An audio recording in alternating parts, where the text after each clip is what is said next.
درېیمه برخه: د تشویش کولو عادت څنګه له ځانه لرې کړو. شپږم څپرکی: تشویش له خپلو مغزو نه لرې کړئ. هغه شپه مې هېڅکله نه هېرېږي چې زما یوه زده کوونکي پر تشویش باندې د خپل بریالیتوب کیسه کوله. هغه موږ ته ویل چې څنګه 2 ځلې په لویه بلا اوښتی و. په لومړي ځل یې خپله 15 کلنه لور چې ډېره ورته ګرانه وه له لاسه ورکړه. په دویم ځل ورته الله تعالی 2 میاشتې وروسته بله لور ورکړه چې هغه د زیږېدنې په 5مه ورځ مړه شوه. دا 2 محرومیتونه د ده له وسه پورته وه. په خپله داسې وایي: خوب او آرام مې رانه واخیستل شو، خواړه مې ستوني نه تېرېدل، اعصاب مې دومره راپارېدلي وه چې پر ځان مې یو پوټی باور هم نه و پاتې. څو متخصصو ډاکټرانو ته ورغلم، یوه خوب راوړونکې ګولۍ او بل راته د 2 ورځو مسافرت تجویز کړ. دواړه مې عملي کړل خو هیڅ پایلې ته ونه رسېدم. فکر مې کاوه بدن مې په زورونه کې ګیر دی او له دواړو خواو پولادي تختې پر ما زور راوړي. خو د الله تعالی شکر چې یو 4 کلن زوی راپاتې و او هماغه زما ستونزه هواره کړه. یوه مازدیګر چې سر مې د غم په زنګون ایښی و، خواته مې راغی او ویې ویل: بابا نه غواړې یوه د لرګي بیړۍ راته جوړه کړې؟ ما خو دغه وخت هیڅ نه شو کولی، خو زوی مې دومره شله و چې زه یې اړ کړم. دې کار 3 ساعته وخت ونیو او پوه شوم چې په دې ساعتونو کې چې په دې کار بوخت وم د خوشحالۍ یوازیني ساعتونه مې وه چې په دې وروستیو 2 میاشتو کې راباندې راغلي وه. دې موندنې زه د سودا او تشویش له زورورې منګولې خلاص کړم او تر 2 میاشتو وروسته ایله په دې وتوانېدم چې فکر وکړم.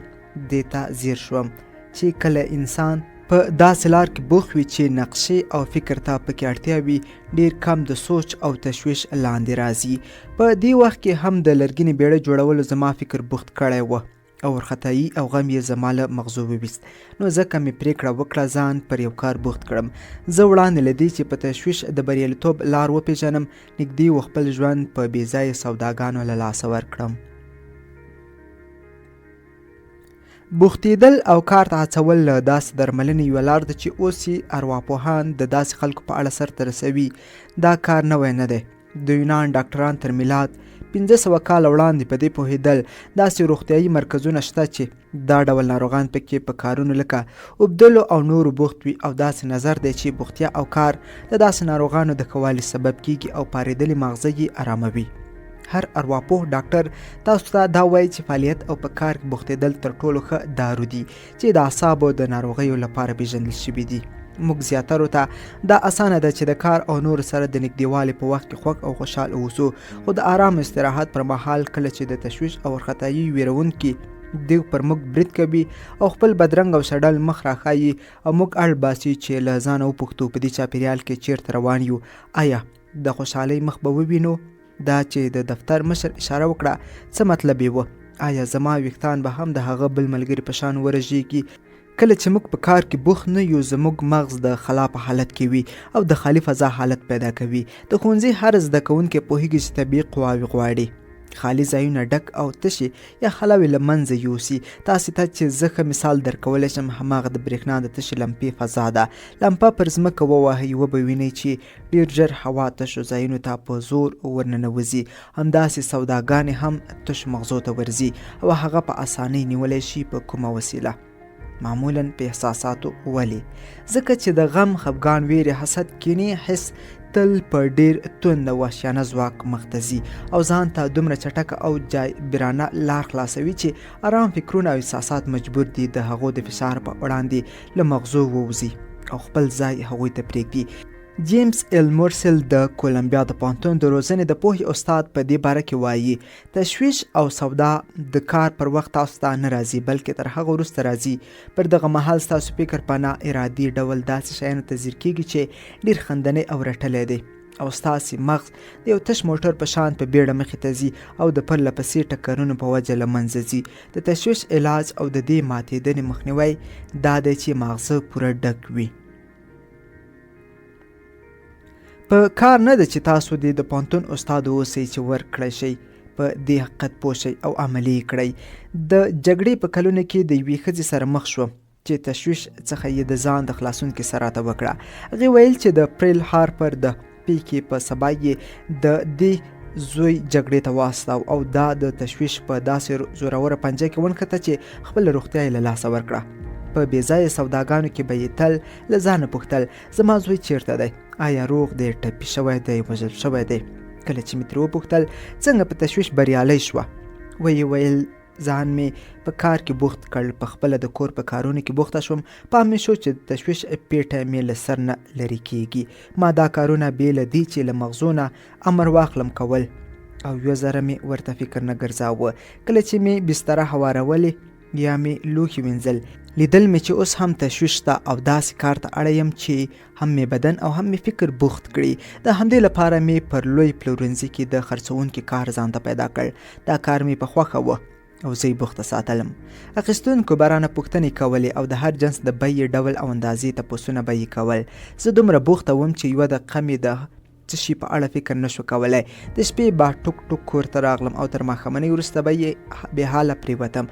دغه مهال ما نه د تشویش لپاره وخت درلود او نه ځواک. جاني پوپیوز د ناهواریو د هیرولو فن کتاب کې لیکي کله چې بشر په خپل کار کې بوخت وي، یو ډول ډاډمنه آرامي، یو ژور دننی سکون او د اعصابو یو ډول پراخونکې نرمي تسکینوي. رښتیا چې څه ګران بیه نعمت او خزانه ده. آسا جونسون چې له ډېرو مشهورو نړۍ ګرځېدونکو ښځو څخه ده راته کیسه کوله چې څنګه په تشویش او غوسه بریالی شوه. دې زړورې مېرمنې لکه هماغسې چې یې په خپل کتاب کې لیکلي دي له پیښو سره واده وکړ. په 14 کلنۍ کې د مارتین جانسون په عقد کې راغله. کانزاس یې پرېښود او د برونو ویرونکو ځنګلونو ته لاړه. د پیړۍ 4مه برخه دې ښځې د نړۍ سیلونه وکړل او د امریکا او اسیا د بومي وحشیانو د ژوند په اړه یې فلمونه واخیستل. 9 کاله وړاندې خپل هیواد ته راوګرځېدله او د خپلو یادښتونو په اړه یې ویناوې وکړې. فلمونه یې وښودل خو اجل یې د میړه ګریوان ونیوه. الوتکه یې ولوېده. مارټین پکې مړ شو. ډاکټرانو ویل چې میرمن به یې هېڅکله د ناروغۍ له کټ نه راپورته نه شي، خو هغوی دا ښځه سمه نه وپېژندلې ځکه 3 میاشتې وروسته کله چې د ناروغانو په ځانګړي څرخ لرونکي څوکۍ ناسته وه، لویې ډلې ته یې وینا وکړه. هغې په دغې موسم کې تر 100 ځلو زیاتې ویناوې وکړې او دا ټولې ویناوې یې له همدغې څرخ لرونکي چوکۍ وکړې. کله چې مې د دې کار سبب ترې وپوښت، ویې ویل دا کار مې ځکه وکړ چې تشویش او غم ته وخت ونه لرم. آسا جانسون هغه څه سر ته ورسول چې یوه پیړۍ وړاندې ټینسون ویلي وه، زه باید ځان په کار کې هیر کړم، که نه وي د ناهیلۍ او ناامیدۍ تر پیټې لاندې به مې ملا ماته شي. سمندري افسر بیرډ هم کله چې یوازې 15 میاشتې په یوه وړه کوډله کې د ساحلي قطب په کنګلونو کې اوسېده. هغه کنګلونه چې د طبیعت تر ټولو اریانونکي رازونه او هغه نوم چې ورکي ځمکه چې د امریکا تر متحده ایالاتو او اروپا څو ځل پراخه ده، خپل شپه ورځ یې په ډېر دقت ویشلې وه. په دې ځای کې یې 15 میاشتې سترګې پر بشر ونه لګېدې او تر 100 میله پورې هیڅ ژوندی شی نه وه. هوا دومره سړه وه چې د هوا د لګېدو په وخت کې د هغې هوا اواز اورېده چې د ده له خولې به وته او زر به په کنګل بدلېده. په خپل کتاب ځان له او یوازې کې یې دا 15 میاشتې چې په یوازې والي کې یې تېرې کړې وې روښانه کړي دي چې ورځې هم د تورو شپو په شان وي او د دې لپاره چې لیونی نشم ځان مې په کار کې بوخت کړی و. د شپې وړاندې له دې چې څراغ مړ کړم د سبا پلان به مې جوړاوه او داسې مې جوړاوه چې یوه دقیقه باید هم اوزګار پاتې نشم. په دې توګه مې وکړل شول په ځان کې پر ځان د تسلط ځواک پیدا کړم. له دې لارې پرته نورې ورځې شپې بې ځایه تېرېږي او دغسې ورځې د بدن او اروا د ماتېدنې پرته هیڅ پایله نه لري. که تاسو هم سودایي یاست په یاد ولرئ چې د هاروارډ د پوهنتون استاد کاربوک وایي ما د خپلې ډاکټرۍ په مسلک کې په پوره خوښۍ دا خبره منلې ده چې په کار کې بوختیا د اروایي ناروغانو ډېر چې له تردید، دوه زړه‌توب او ډېرې ویرې منشأ اخلي معالجه کوي. هغه زړورتوب چې زموږ کار موږ ته راکوي د تشویش تر ټولو ښه علاج دی. پر ځان باور د هغه څه په شان دی چې پیژندل شوي لیکوال ایمرسن پرې تلپاتې ویاړ راکړی دی. که موږ په کار کې بوخت نشو نو په یو کونج کې به مو سر د غم پر زنګون ایښی وي. د ډاروین په وینا زموږ له دې فکر نه داسې چینجي زیږي چې زموږ ماغزه خوري او د ارادي او عمل ځواک رانه اخلي. زه د نیویارک د ښار یو کسبګر پیژنم چې د دې ناولو چینجانو سره مبارزې ته پاڅېده او دومره یې ځان په کار کې بوخت کړ چې وخت یې ورنه کړ د فکر امنیت یې ګډوډ کړي هغه زما د شپې د ټولګیو زده کوونکی او پر تشویش باندې د بري او د هغه بد عادت د پرېښودو کیسه یې دومره په زړه پورې وه چې د درسي ساعت له پای وروسته ما بلنه ورکړه چې ماښامنۍ سره یو ځای وخورو. تر نیمایي شپې زیات د د کړنې د ډول په اړه وغږېدو او د کیسه درته هماغسې کوم چې د له خولې مې اورېدلې ده. 8 کاله دومره په تشویش کې وم چې د بېخوبۍ ناروغۍ راته پیدا شوه. ماغزه مې راپارېدلې او هیجاني شوي وه او په ډېره وړه خبره به مې ماغزه خرابېدل او فکر مې کاوه چې د عصبي اختلال کندې لویږم. زما سودا او تشویش بې ځایه نه وه. په دغو وختونو کې د میوو د اوبو خوړلو د یو شرکت د مشر خزانه دار وم.